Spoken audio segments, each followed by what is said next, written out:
Om Swastiastu. Pemirsa, peraturan Komisi Pemilihan Umum KPU untuk penyelenggaraan pemilu 2024 telah diundangkan melalui PKPU nomor 3 tahun 2022. Itu artinya tahapan dan jadwal penyelenggaraan pemilihan umum tahun 2024 sudah disepakati. Pemilu dan tahapan pelaksanaannya wujudkan pemilu damai, luber, dan jurdil kita akan angkat menjadi topik kita di Talkshow Merah Putih Bali Era Baru. Tentunya sudah hadir tamu-tamu saya hari ini. Langsung saja saya sapa. Yang pertama ada Bapak Made Windia. Beliau adalah Ketua Divisi Hukum dan Pengawasan KPU Denpasar. Om Swastiastu, Pak Windia. Sehat selalu, dan hari ini pun kita sudah menghadirkan seorang pengamat, kemudian akademisi, mantan komisioner KPU Bali, ada Dr. Sukawati Lanang Putra Perbawo SHMH. Om Swastiastu, Pak Lanang. Sehat selalu, Pak Lanang. Dan paling ujung ada Bapak Gede John Darmawan, beliau adalah anggota KPU Bali. Om Swastiastu, Pak John. Sehat selalu ya Bapak-Bapak. Ya, seperti yang kita ketahui 2024 kita akan menyelenggarakan Pesta Demokrasi niki sendiri. Saya ke Pak John dulu, Pak John. Nah, seberapa siapnya Bapak melihat ini masyarakat untuk menyambut Pesta Demokrasi? Namanya pesta pasti disambut dengan happy dong. Seperti itu, Pak John? Ya, betul. Kalau kita bicara pemilu ini kan perlibatan dari seluruh elemen masyarakat ya dalam proses pemilu ini, karena ada 3 unsur penting dalam proses perjalanan demokrasi khususnya pemilu, yaitu peserta pemilu, yaitu calon presiden, partai politik, dan DPD. Penyelenggara pemilu ada KPU, Bawaslu, dan DKPP, dan yang paling penting adalah ada pemilih yang jumlahnya untuk di Indonesia itu ada 203 juta. Kalau ditabungkan dengan pemilih di luar negeri ada 204 juta pemilih. Sedangkan untuk di Bali ada 3.269.516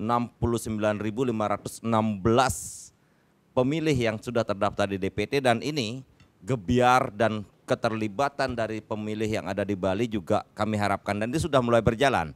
Kami sudah melaksanakan tahapan sejak tanggal 14 Juni 2022 sampai hari ini.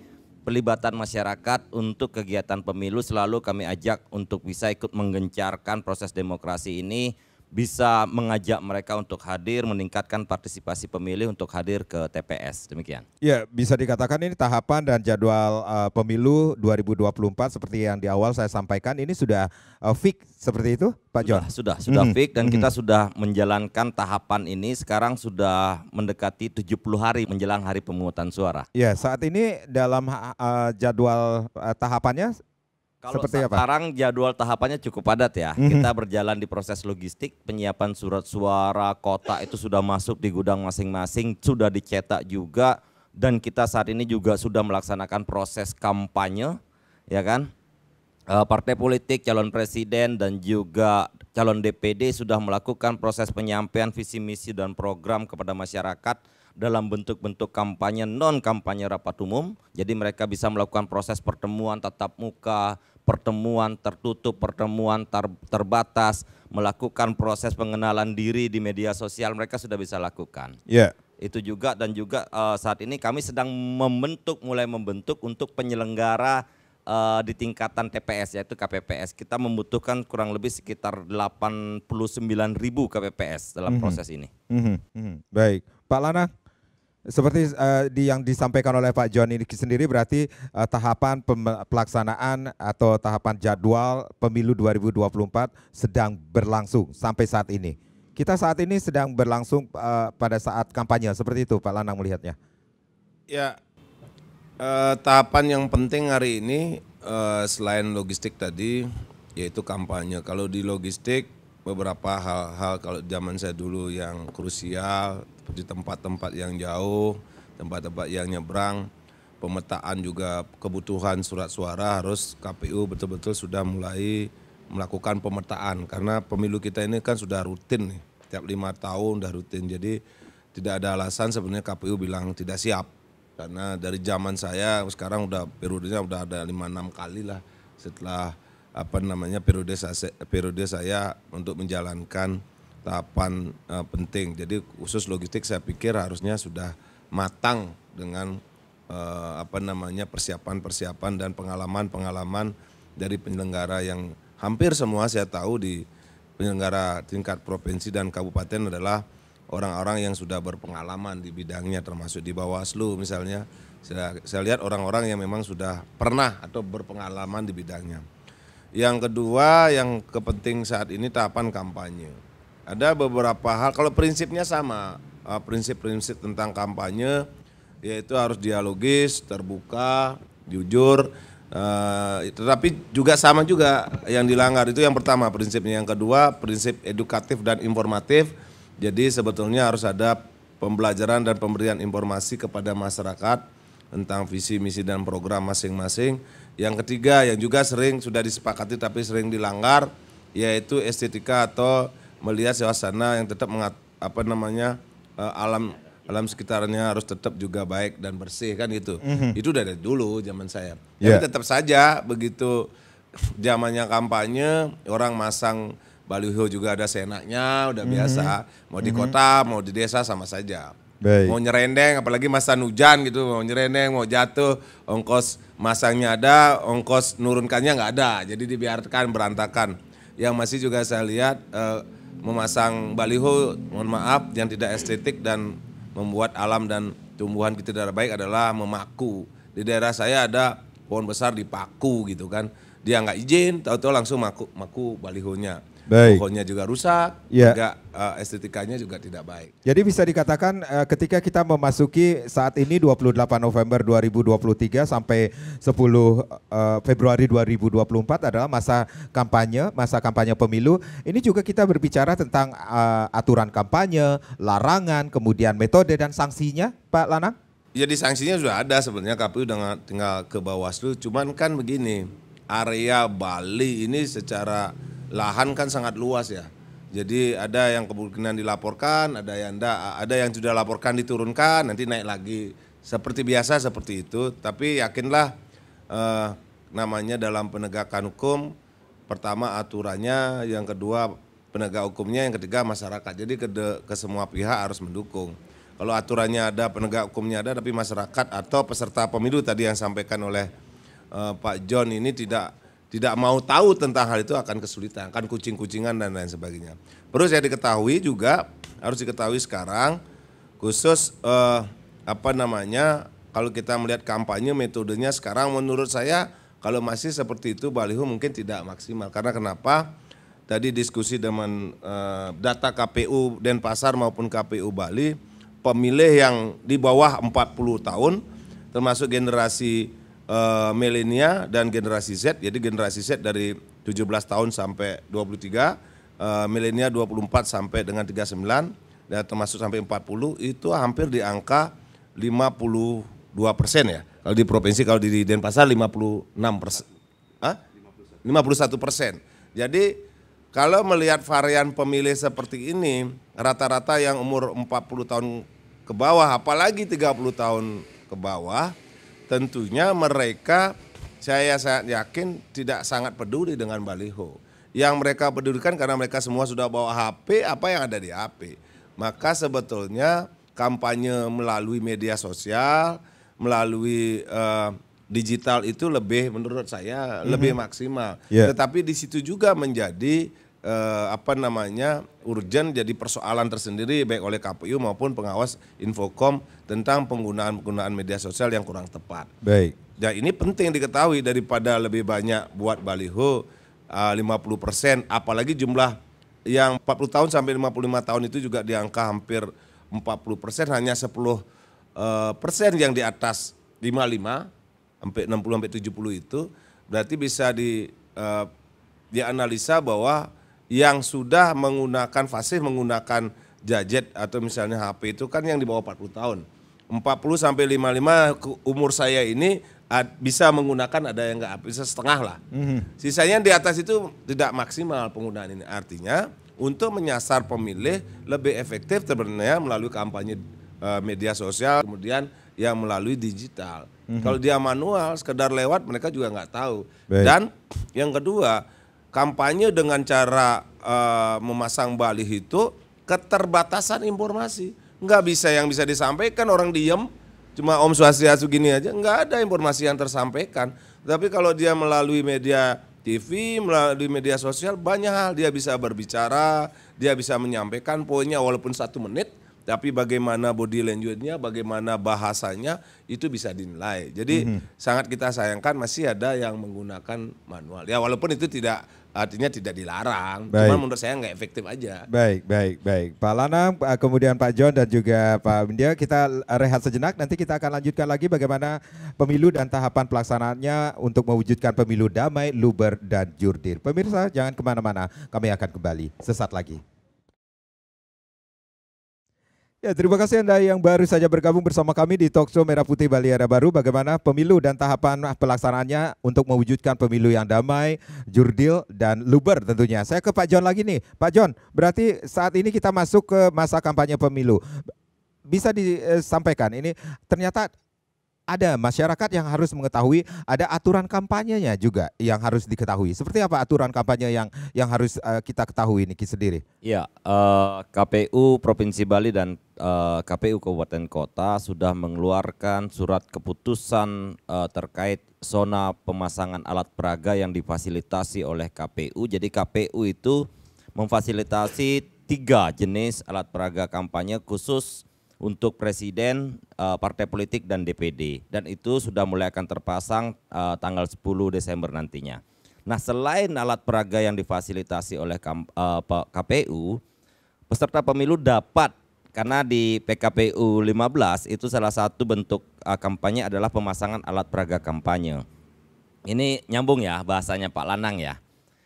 Partai politik, DPD, Capres, Cawapres boleh memasang alat peraga kampanye, tetapi tetap harus mematuhi larangan-larangan yang ada. Baik, larangan itu seperti apa? Satu, terkait proses larangan itu kan di Perda diatur, di undang-undang diatur, ada tidak boleh, tadi di pohon disebutkan, tidak boleh memaku atau merusak pohon. Merusak alam kedua, bisa dikatakan demikian kah? Merusak alam. Terus di fasilitas pemerintah. Utility pemerintah itu tiang telepon, tiang listrik, ya kan, PLN itu tidak boleh dipasang. Jadi rata-rata kalau baliho yang kita lihat saat ini itu rata-rata nyari pegangan itu di tiang. Sandaran kalau ininya tunjangan lah ya. Ya, sandarannya itu di tiang. Nah, itu tidak boleh. Terus di rumah ibadah, rumah sakit, kantor pemerintah, tempat pendidikan, jembatan, sarana umum, pasar, itu sebenarnya tidak boleh dilakukan proses pemasangan alat peraga kampanye. Partai politik peserta pemilu, Capres dan DPD dapat memasang di daerah-daerah yang di luar larangan tersebut. Kalau mereka memasang di area privat, umpamanya milik per orang, itu harus mendapatkan izin secara tertulis dari yang memiliki lahan. Nah, itu prosesnya. Ya, contohnya saya mempunyai rumah, silakan pakai aja. Ya, silakan. Tiang, masang tiang misalnya seperti itu kah? Tetap ada surat? Harus dengan surat bahwa mendapatkan izin. Karena apa? Baik. Nanti prosesnya akan dilakukan. Ini kan proses penertiban alat peraga ini kan tiga sektor ya, dari KPU, dari Bawaslu, dan dari pemerintah daerah, dalam hal ini Satpol PP Linmas yang akan turun bersama-sama. Nah, nanti selama dia memasuki di luar surat keputusan KPU daerah-daerah yang dilarang, nah ini akan dilakukan proses pencabutan atau pelepasan dari alat peraga kampanye itu sendiri. Dan satu, ini musim hujan, ya kan, angin deras. Sedapat mungkin kita tidak ingin mengganggu masyarakat, dalam hal ini keselamatan masyarakat kita utamakan. Jadi prosesnya, jika teman-teman partai politik, DPD, dan tim kampanye presiden ingin memasang alat peraga kampanye, perhatikan etika dan estetika yang pada intinya adalah kebersihan kota tetap harus dijaga. Baik. Saya ke Pak Windia Niki selaku Ketua Divisi Hukum dan Pengawasan KPU Denpasar. Seberapa jauh Niki pengawasan yang dilakukan dari KPU Denpasar ini sendiri terhadap partai politik yang akan berpesta nanti saat ini kita masuk ke masa kampanye Niki sendiri, Pak Windia?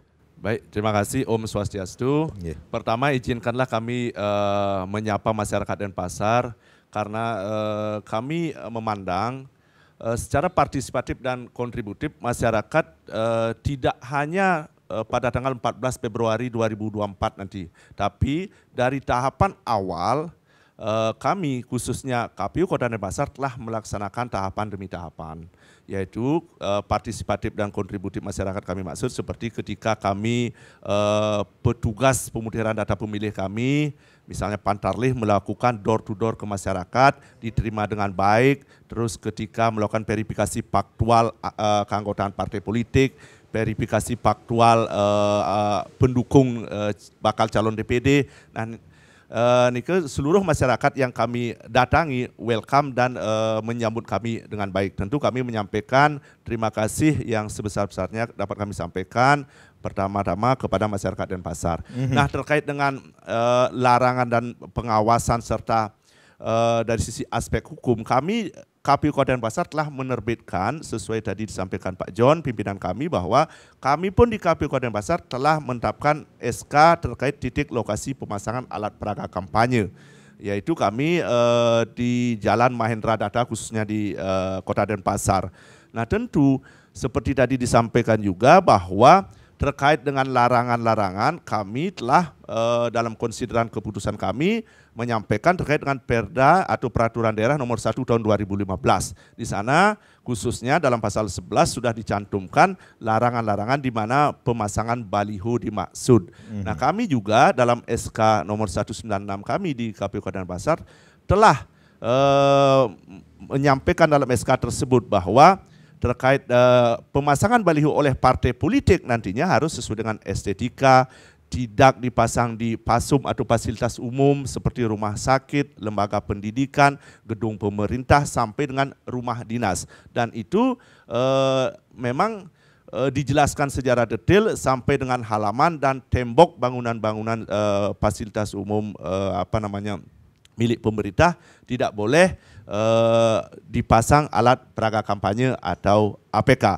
Terkait pengawasan tentu saja kami bersinergi dengan Bawaslu Kota Denpasar, Bapak. Yeah. Nah, tentu terkait dengan misalnya kami berharap tentu peserta pemilu dalam hal ini ada 3, baik itu pasangan calon, peserta pemilu dari partai politik maupun peserta pemilu persorangan dari calon DPD, dari sisi pemasangan alat peraga tidak melanggar SK yang telah kami tetapkan. Tentu pengawasan lebih dan penindakan jika adanya terkait dilanggar, maka kami bersinergi dengan Bawaslu Kota Denpasar dan tentu nanti akan dibantu oleh perangkat Pemkot Kota Denpasar terkait penindakan misalnya seperti Satpol PP, dan tentu juga sinergisitas kami di lapangan dapat kami komunikasikan dengan baik dengan Bawaslu Kota Denpasar khususnya dalam hal ini terkait dengan pengawasan. Demikian. Baik, Pak. Baik.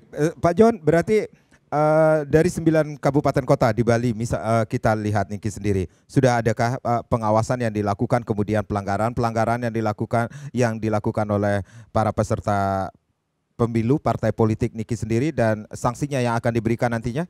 Seperti itu? Ya, jadi saat masa kampanye? Ya, jadi dalam proses pengawasan tentu saja 3 lembaga ini, KPU, Bawaslu, dan Satpol PP sedang melakukan proses inventaris pemasangan alat peraga yang tidak sesuai dengan surat keputusan KPU Kabupaten Kota masing-masing terkait proses APK, alat peraga kampanye. Nah, ini kita masih menunggu dan kami berikan kesempatan kepada peserta pemilu. Nanti akan ada surat menyampaikan kepada partai politik, tim kampanye dan DPD jika memang ada alat peraga yang melanggar untuk bisa diturunkan secara mandiri dulu. Untuk diturunkan secara mandiri sebelum dilakukan proses penurunan yang dilakukan secara bersama-sama dari penyelenggara pemilu dan pemerintah daerah. Dan tentu saja yang menjadi titik puncak terakhir adalah pada masa akhir kampanye tanggal 10 Februari.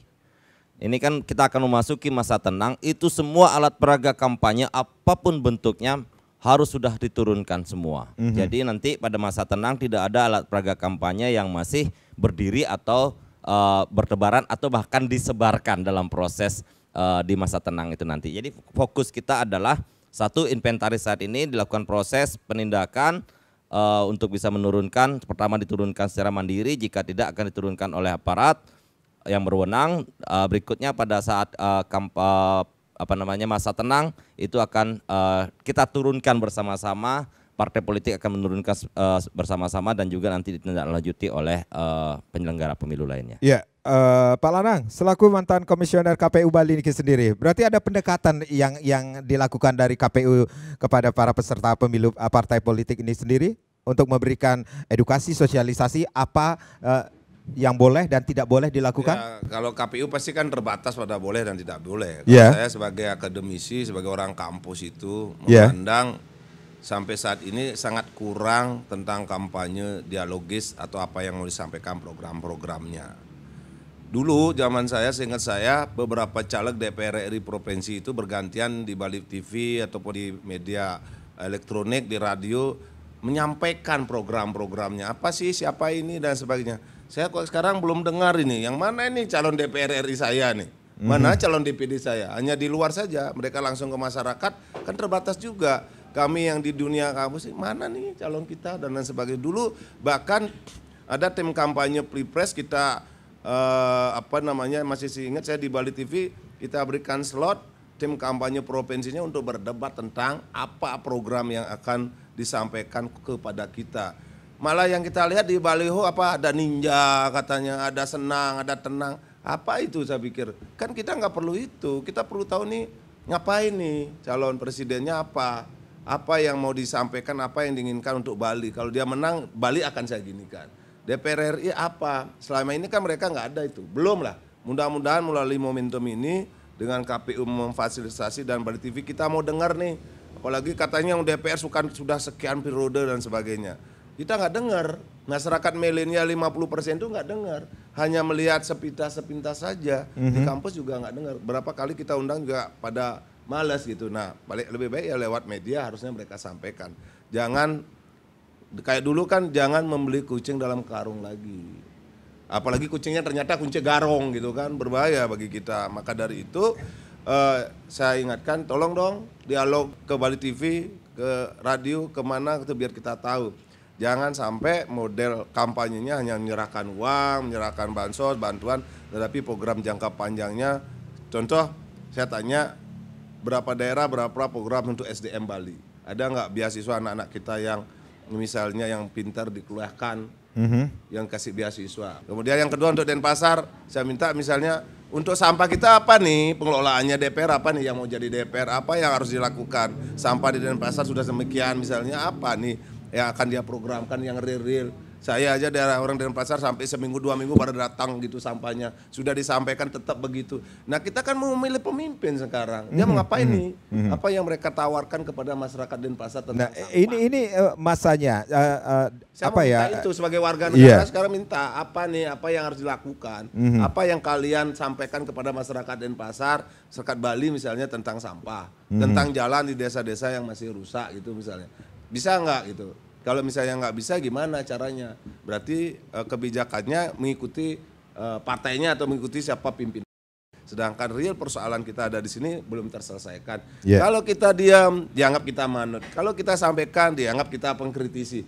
Kalau nggak disampaikan, kita sudah sesak juga dengan persoalan-persoalan ada di dalam kota ini. Gitu. Mohon itu, saya pikir inilah saatnya para pemimpin, siapapun itu, idenya untuk menyelesaikan persoalan-persoalan masyarakat, bukan persoalan personal, bukan persoalan kelompok. Di sini sudah jelas persoalan di Denpasar apa, persoalan di Bali apa. Tolong para DPR calon, para kandidat disampaikan dong, biar kita dengar, biar masyarakat dengar, biar pantas kami akan memilih saudara ketika nanti Anda menjadi pemimpin mewakili kita di legislatif maupun nanti di eksekutif. Nah, ini bisa dikatakan ini saatnya yang tepat pada saat masa kampanye pemilu ini sampai tanggal 10 Februari 2024. Iya. Dulu kan Pak Bali TV memfasilitasi baik itu tim kampanye presiden yang ada di Bali boleh diwakili maupun DPR RI bergantian. Yang partai merah, biru, kuning bergantian menyampaikan programnya. Misalnya dia kalau terpilih ngapain untuk Bali? Untuk ke provinsi kalau terpilih Dapil Denpasar, Dapil Buleleng, apa yang harus dilakukan DPR itu? Kalaupun nanti mungkin kita lihat dari programnya itu hanya dari 10 cuma 2, cuma 3 terrealisasi, tapi kita kan dengar janji-janjinya dia untuk 5 tahun ke depan apabila dia terpilih. Daripada kita tidak dengar janji-janjinya, apa yang harus kita evaluasi? Baik. Kalau kita evaluasi ternyata partainya marah-marah gitu kan, padahal dia milih juga orang, Baik. ya partainya begitu. Oke, baik, kita rehat kembali. Nanti kita akan lanjutkan lagi bagaimana pemilu dan tahapan pelaksanaannya untuk mewujudkan pemilu damai, luber, dan jurdil. Sesaat lagi. Ya, kita masih di Talkshow Merah Putih Bali Era Baru. Pemilu dan tahapan pelaksanaannya untuk mewujudkan pemilu damai, luber, dan jurdil tentunya. Saya ke Pak John dulu. Pak John, berarti ada hal yang perlu kita ketahui lagi Niki sendiri tentang saat ini kita masuk masa kampanye dari tanggal 28 November 2023 sampai 10 Februari 2024. Nah, seperti juga kata Pak Lanang tadi ini sendiri, kita mengetahui ini Bali sebagai daerah tujuan pariwisata. Ya, nah, bagaimana dengan tahapan kampanye Niki sendiri dengan pemasangan baliho yang ya seperti Pak John, Pak Lanang ataupun Pak Windya, ini kurang efektif juga sih sepertinya. Bukan berarti tidak boleh, tetapi pemasangan baliho yang tidak merusak wajah kota kita, wajah Bali seperti itu. Itu menjadi perhatian dari KPU Bali juga kah? Sangat menjadi perhatian pada kami. Kami tidak hanya melihat dari proses kebersihan dan estetika ya. Kami juga ingin melindungi alam Bali ini dari sampah plastik sebenarnya. Karena baliho itu kan terbuat dari ornamen plastik. Kami dari awal kami sudah meminta kepada peserta pemilu untuk mengurangi penggunaan bahan plastik dalam proses melaksanakan kampanye. Kita cobalah melakukan metode baru. Kita kan harus move on ini. Dari metode-metode, memang APK diatur, salah satu bentuk kampanye yang diatur adalah pemasangan alat peraga kampanye. Tetapi ini kalau tadi Pak Lanang sudah menyampaikan strata umur, segmented umur, pengguna gadget HP, ya kan. Hitungan kami dari 3.269.516 pemilih yang ada di Bali, 96%-nya adalah pemegang HP, pemegang gadget. 96% itu 90%-nya memiliki media sosial, ya kan? Memiliki media sosial dari semua platform sesuai dengan strata umurnya, ya kan? Kalau saya boleh sebut merek, ada yang menggunakan TikTok, Instagram, Facebook, Twitter. Nah itu berdasarkan klasifikasi umur penggunanya. Sebenarnya bisa dikampanyekan lewat itu dan itu lebih efektif. Karena apa? Kalau kita menggunakan alat peraga kampanye, kita naik motor dengan kecepatan 40 km per jam, kita tidak sempat melirik ke kiri. Karena di depan sudah mulai macet, sudah mulai ini. Ini kan bahaya karena ada ketentuan jarak minimal 5 meter dari ujung kendaraan ke ujung kendaraan yang lain dalam proses kecepatan 40 km per jam tersebut. Tidak akan sempat kita melihat siapa namanya, paling kita hanya melirik fotonya saja. Sedangkan di surat suara nanti tidak akan ada foto untuk calon legislatif, yang ada hanya nama dan nomor urut saja. Jadi prosesnya penyampaian kampanye dialogis, simekramo turun kepada masyarakat, menyampaikan visi misi, itu menjadi proses kampanye yang sangat penting saat ini. Proses kekritisan dari pemilih pemula, Gen Z dan Gen Y, milenial ini membutuhkan proses sentuhan langsung. Bukan hanya sentuhan dalam bentuk visual saja, tetapi proses dialogis yang diperlukan. Itulah yang akan menentukan pilihan mereka nanti. Dan itu adalah pemilih terbesar dengan tingkat partisipasi pemilih rata-rata di pemilu proses 2019. Dari 50 sekian persen, itu tingkat kehadiran mereka itu sekitar 42%. Baik. Nah itu sangat-sangat menentukan. Metode bagaimana kita melakukan proses kampanye ditentukan dari proses apa yang diambil oleh peserta pemilu. Itu ya, baik. Pak Lanang, berarti peran media sosial ini juga sangat berpengaruh pada saat pemilu di 2024. Sangat. Ini. Ya. Udah dilakukan penelitian juga. Tadi sudah sampaikan klasifikasi umur mungkin yang 40 tahun ke atas pakai Facebook, ada anak muda Instagram, yang generasi Z sudah pakai TikTok dan lain sebagainya, itu sangat efektif. Dari itu, tapi yang perlu kontennya, isinya. Di Denpasar misalnya tadi saya bilang persoalan sampah, kemacetan, air, UMKM, SDM, apa yang bisa ditawarkan. Bali juga mungkin saya pikir calon DPR RI, DPD ketika dia jadi DPR, apa kebijakan yang akan dia sampaikan kepada masyarakat Bali kalau terpilih tentang misalnya jalan, tentang UMKM, apa yang harus dia lakukan, termasuk di dalamnya juga persoalan-persoalan ekonomi yang lain. Kemudian juga yang terpenting adalah bagaimana untuk meningkatkan SDM anak-anak kita. Saya ingin tahu, mungkin ada beberapa daerah seperti Kalimantan Timur yang sudah banyak menyekolahkan anak-anak pintar, kemudian datang kerjasama dengan Pemda, dia melakukan perubahan-perubahan. Selama ini kan belum banyak.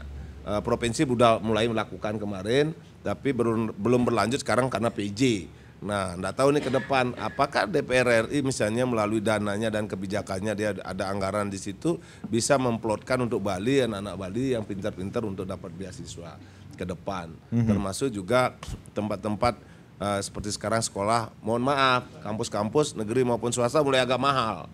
Sehingga masyarakat juga sulit untuk mendapat pendidikan yang S1 yang notabene kecuali dapat beasiswa. Maka dari itu harus didorong program-program beasiswa khusus orang-orang Bali. Kalau beasiswa melalui LPDP dan lain sebagainya yang umum, kita harus berkompetisi dengan saudara-saudara kita yang di luar Bali. Tidak banyak juga yang mendapatkan.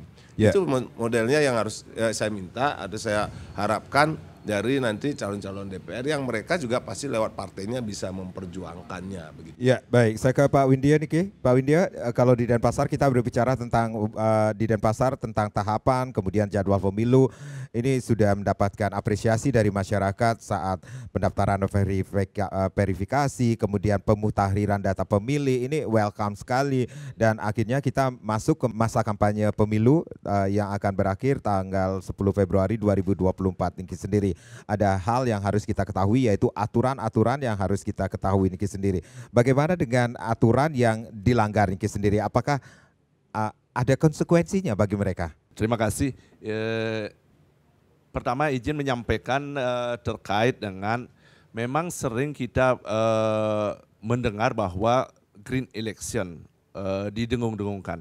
Nah, namun kami KPU Kota Denpasar sebelumnya telah melakukan suatu penelitian bekerjasama dengan salah satu lembaga pendidikan, salah satu universitas, bahwa masyarakat Denpasar ternyata masih sampai saat ini masih menginginkan adanya alat peraga kampanye berupa baliho ataupun sejenisnya demikian. Nah, namun dalam arti green election tadi yang sampaikan sebelumnya, ke depan barangkali terkait regulasi lebih dititik beratkan bagaimana pengaturan kalau bisa direduksi atau dikurangi jumlah baliho ataupun APK yang tadi sifatnya atau material atau bahannya misalnya plastik. Nah, tentu terkait dengan larangan dan jika dilanggar oleh peserta pemilu dalam hal ini dalam masa kampanye, tentu kami KPU Kota Denpasar dalam hal ini untuk pengawasan dan penindakannya memang leading sektornya Bawaslu.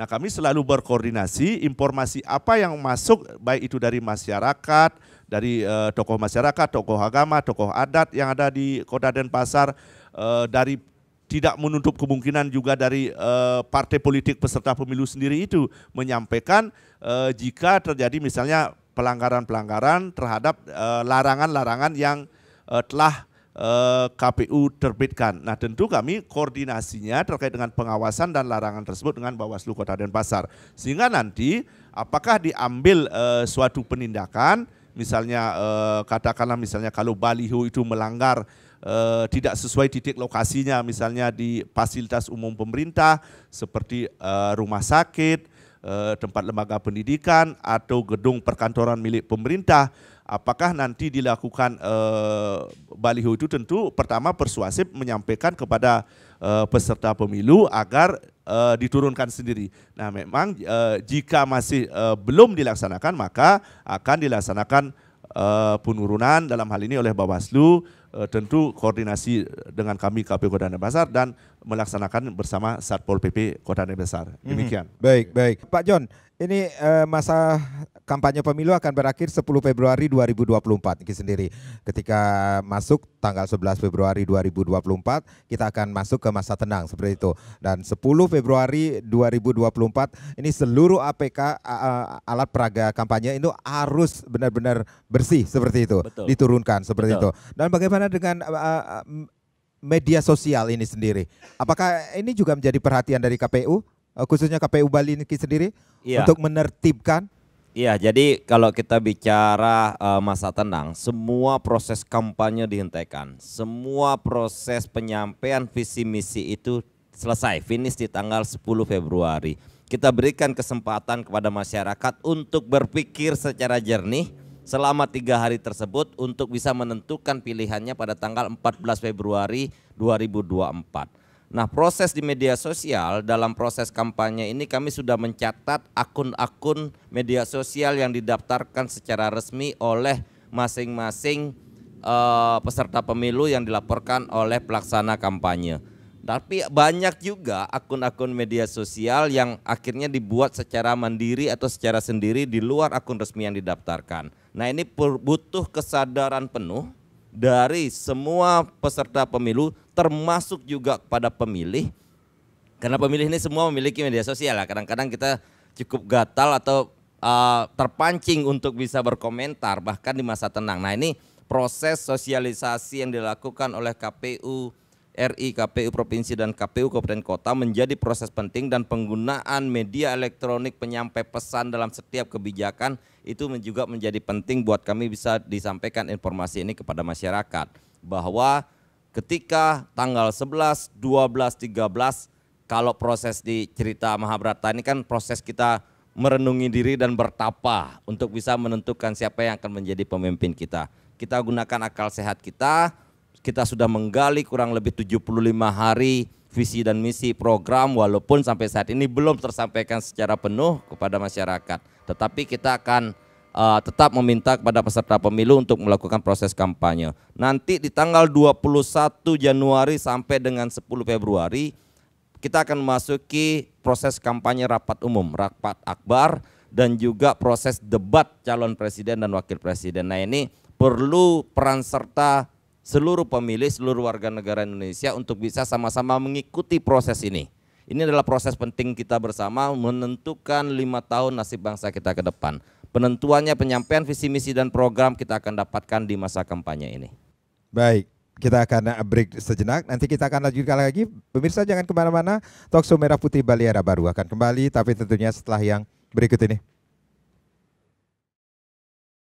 Ya, pemilu dan tahapan pelaksanaannya untuk mewujudkan pemilu damai, luber, dan jurdil. Masih kita angkat menjadi topik kita di Talkshow Merah Putih Bali Era Baru. Pak John, ada hal juga yang perlu kita ketahui tentang aturan kewajiban parpol, lapor, dana, sosialisasi untuk pemilu 2024. Iya, jadi pada saat diawali proses kampanye, selain mereka mendaftarkan akun media sosial, mereka juga harus mendaftarkan pelaksana kampanye, petugas kampanye, dan juga mereka harus melaporkan semua keuangan yang digunakan pada masa kampanye ini dalam laporan dana kampanye. Yang nanti akan kita audit pada masa selesai proses kampanye. Jadi kami sudah melakukan proses bimbingan teknis kepada peserta pemilu, kami juga sudah melakukan proses sosialisasi, semua hal bentuk kampanye, baik itu pertemuan tatap muka, baik itu pertemuan tertutup maupun pertemuan dialogis itu memang harus dilaporkan. Kami sudah membuatkan aplikasi yang namanya aplikasi Sikadeka. Jadi peserta pemilu baik itu para partai politik maupun para caleg bisa langsung melaporkan kegiatan itu di aplikasi tersebut yang nanti segala bentuk kegiatan itu juga harus disampaikan kepada pihak kepolisian minimal 3 hari sebelum kegiatan itu dilaksanakan yang tembusannya kepada Bawaslu dan KPU. Jadi semua kegiatan itu harus diketahui dan juga menjadi tanggung jawab dari pelaksana kampanye proses itu. Untuk penggunaan anggaran dananya juga sudah ada pembatasan maksimal kalau dinominalkan itu 100.000. 100.000 jadi prosesnya jika ada pembagian bahan-bahan kampanye, bagi-bagi kaos, bagi-bagi topi. Nah itu nilai nominalnya maksimal 100.000 dan itu harus dilaporkan semuanya. Jadi kita proses pemilu ini adalah proses yang akuntabel yang diketahui oleh masyarakat semuanya. Baik, Pak Lana, seperti yang disampaikan tadi ini ada 203 juta pemilih di Indonesia. Kalau ditambahkan ke sama saudara-saudara kita yang berada di luar negeri, ini akan ada 204 juta pemilih yang akan berpesta demokrasi nanti di 2024. Nah, khusus bagi Bali ini ada 3,2 juta orang yang akan melakukan haknya untuk memberikan suaranya ini sendiri. Ada Pak Lanang melihat ini ada jaminan hak pilih masyarakat saat pemilu 2024 ini sendiri, termasuk juga bagi saudara-saudara kita yang menyandang disabilitas. Seperti itu Pak? Ya kalau aturannya kan memang semua yang sudah terdaftar dan mempunyai hak pilih umurnya 17 tahun atau sudah menikah mempunyai hak pilih harus difasilitasi untuk bisa memilih. Apalagi ini kan pemilu periodisasinya 5 tahun sekali dan itu wajib penyelenggara pemilu untuk memfasilitasi itu. Tapi yang menarik adalah tadi apa yang disampaikan tentang penggunaan media sosial. Hindari, saya pikir masyarakat maupun peserta pemilu, kalau dulu mulutmu harimaumu, sekarang jarimu harimaumu. Hindari hoax, hindari fake news, hindari juga hate speech. Jadi sebisa mungkin menyampaikan informasi yang memang betul-betul perlu disampaikan yang baik. Jangan masyarakat Bali ikut hoax, ikut fake news, apalagi ujaran kebencian kepada seseorang, kepada partai dan sebagainya yang kira-kira membuat suasana makin runyam ke depan. Jadi bisa dikatakan media sosial pun masyarakat bisa mengawasi jalannya pemilu nantinya melalui media sosial. Ya, itu boleh dilaporkan, masyarakat boleh melaporkan, tetapi selain masyarakat juga Bawaslu, KPU kan juga bisa memonitor dan melakukan antisipasi terhadap gerakan-gerakan yang sudah artinya melakukan fake news, apalagi hate speech, terutama ujaran-ujaran kebencian. Karena kalau ini dibiarkan, tentunya kerjasama dengan unit cyber ya, ada di Polda juga, kemudian Infocom juga menyediakan sarannya. Itu penting karena era sekarang ini sudah ada mulai bermunculan. Maka dari itu masyarakat juga harus hati-hati, mencerna baik-baik. Tidak semua yang disampaikan melalui media sosial itu benar, tidak juga semua salah. Jadi harus betul-betul menyaring informasi. Kalau tidak yakin jangan di-share. Kalau tidak yakin jangan juga dibaperin, ini kok jadi begini. Jangan baperan. Kalau di media sosial jangan baperan. Dan saya minta juga para caleg maupun kontestan dan masyarakat jangan curhat di media sosial. Karena curhat itu urusan privasi. Tapi kalau Anda sudah media sosial itu ruang publik, konyang nak mace gitu. Walaupun berteman cuma 1, 2 itu bisa di-share, itu ruang publik. Ruang publik Facebook, Instagram, TikTok itu bukan tempat curhat, apalagi tempat untuk saling menghujat. Hindari itu, pakailah medsos secara baik untuk mengkampanyekan diri juga secara baik. Itu yang mungkin saya perlu sampaikan. Ya, yang terakhir tadi audit kampanye, saya lupa. Ini sebenarnya sangat penting.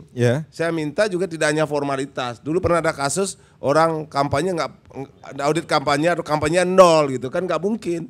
Kan semua kampanye udah pasti mengeluarkan biaya entah berapa kan. Tetapi yang perlu ditindaklanjuti kalau dia tidak sesuai dengan kenyataannya mengeluarkan, auditnya tidak tepat, apa sanksinya? Kan itu penting kan.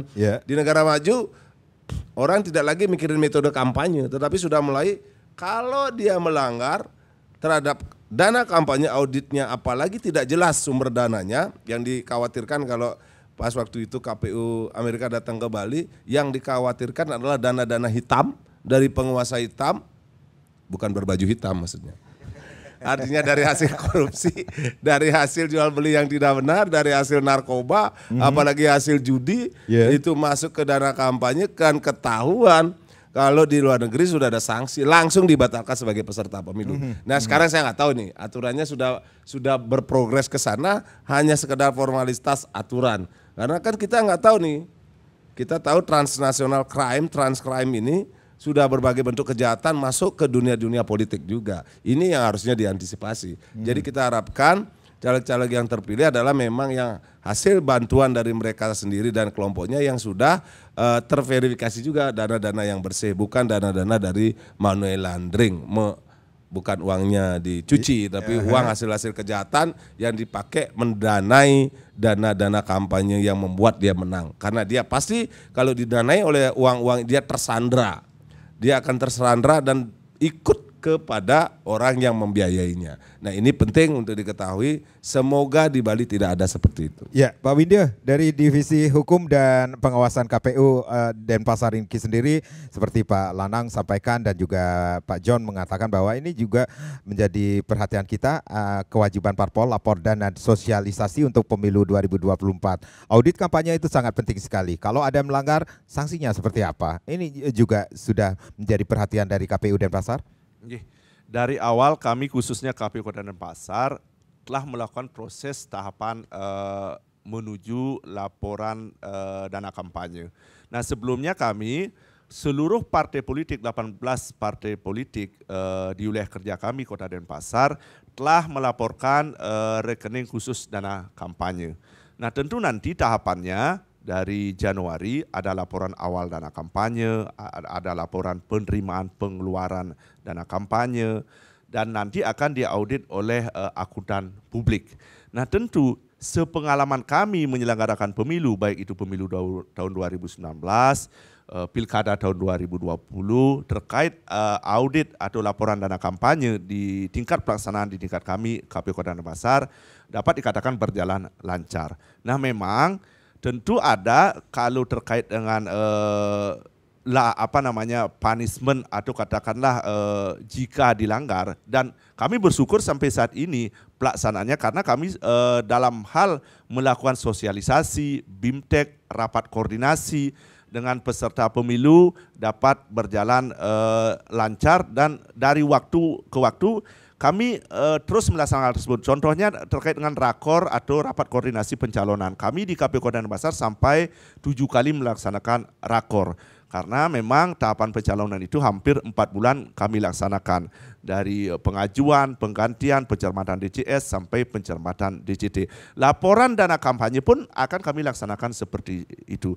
Jadi intensitas kami melakukan koordinasi dengan peserta pemilu, dalam hal ini partai politik khususnya yang kami tangani atau di tingkat Kota Denpasar kami laksanakan laporan audit dan kampanye partai politik yang berlaga calegnya DPRD, calon DPRD Kota Denpasar, kami laksanakan dengan baik. Dan partai politik sejauh ini di tingkat Kota Denpasar melaksanakan tahapan demi tahapan terkait dengan audit dana kampanye, baik itu penyetoran RKDK, memasukkan hal-hal terkait dengan laporan dana kampanye ke SIKADK telah dilaksanakan dengan baik. Jadi kami berharap kedewasaan peserta pemilu dalam hal ini tingkat Kota Denpasar dapat melaksanakan segala tahapan. Tidak hanya tahapan terkait audit dana kampanye atau laporan dana kampanye, tetapi tahapan-tahapan berikutnya, baik itu tahapan sebelumnya yang sudah berjalan lancar dengan baik, dan nanti tahapan-tahapan sampai dengan penetapan hasil pemilu tahun 2024. Demikian. Pak John? Saya tambahkan dikit ya terkait sanksi, ya kan, sanksi ini kan fokusnya kan adalah sanksi. Apa yang sanksi yang diberikan, punishment jika memang terjadi proses pelanggaran pelaporan anggaran dana kampanye. Sanksinya adalah jika ditemukan proses pelanggaran terhadap laporan dana kampanye adalah jika terpilih yang bersangkutan bisa tidak dilantik. Ya, yang jika terpilih, jika ditemukan proses pelanggaran pelaporan dana kampanye atau tadi seperti yang disampaikan oleh Pak Lanang ada unsur penggunaan pelanggaran, umpamanya sumbangan kan paling banyak untuk presiden 1 miliar, lebih ternyata 7,5 miliar masuk anggarannya tidak jelas. Nah ini bisa menjadi proses bahwa yang bersangkutan tidak dilantik. Begitu juga untuk peserta pemilu lainnya, DPD maupun partai politik, dalam hal ini para calon anggota legislatif. Menyambung ke proses yang disabilitas, kami memiliki data kurang lebih 16.000 penyandang disabilitas yang terdaftar di DPT, dan itu pun kami sudah memiliki di mana TPS-TPS mana mereka terdaftar sebagai pemilih. Salah satu asas dari proses pemilu adalah aksesibilitas kepada penyandang disabilitas. Kami akan melayani proses jika ada penyandang fisik pengguna kursi roda, TPS tidak diperbolehkan ada di lantai 2, TPS tidak boleh ada tangga. Kalau ada tangga dia harus diberikan papan agar bisa memiliki akses untuk ke TPS. Dan kami juga sudah menyiapkan template surat suara berisi huruf braille bagi penyandang tunanetra. Dan kami juga sudah melatih KPPS kami nantinya bagaimana memandu penyandang tunarungu dan tunawicara. Nah seperti itu sudah kami siapkan. Pak Lanang, ini closing statement nih. Bagaimana masyarakat harus menghadapi pemilu 2024 yang sekali lagi ini pesta demokrasi. Kalau ngomongin tentang pesta kita harus menghadapinya riang gembira seperti itu. Pak Lanang? Yuk masyarakat kita memilih yang terbaik dengan melihat track record masing-masing untuk DPRD Kabupaten, Provinsi, DPR RI, DPD dan calon presidennya. Nanti siapapun yang menang jangan terlalu berlebihan, yang kalah jangan baperan. Karena kenapa? Kalau pilpres yang menang jadi presiden, seperti ketahui dulu, yang kalah biasanya jadi menteri. Jadi biasa-biasa saja, nggak usah baperan. Mereka sudah baik-baik semua dan pasti mendapat jabatan yang baik. Kita masyarakat tetap melakukan swagine, swadharma masing-masing dengan tetap melakukan hak pilihnya secara baik. Pergunakan juga medsos yang baik, nggak usah baperan, nggak usah juga berlebihan. Karena kita sudah menghadapi pemilu berkali-kali. Suksema dan terima kasih. Baik, Pak Lanang, Pak John, Pak Windia, terima kasih. Seperti yang disampaikan Pak Lanang, ini pesta demokrasi harusnya kita hadapi dengan riang gembira seperti itu ya. Terima kasih sekali lagi. Saya Made Sekunden Karang. Terima kasih, kita berjumpa lagi di lain kesempatan. Om Santi Santi Santi Om.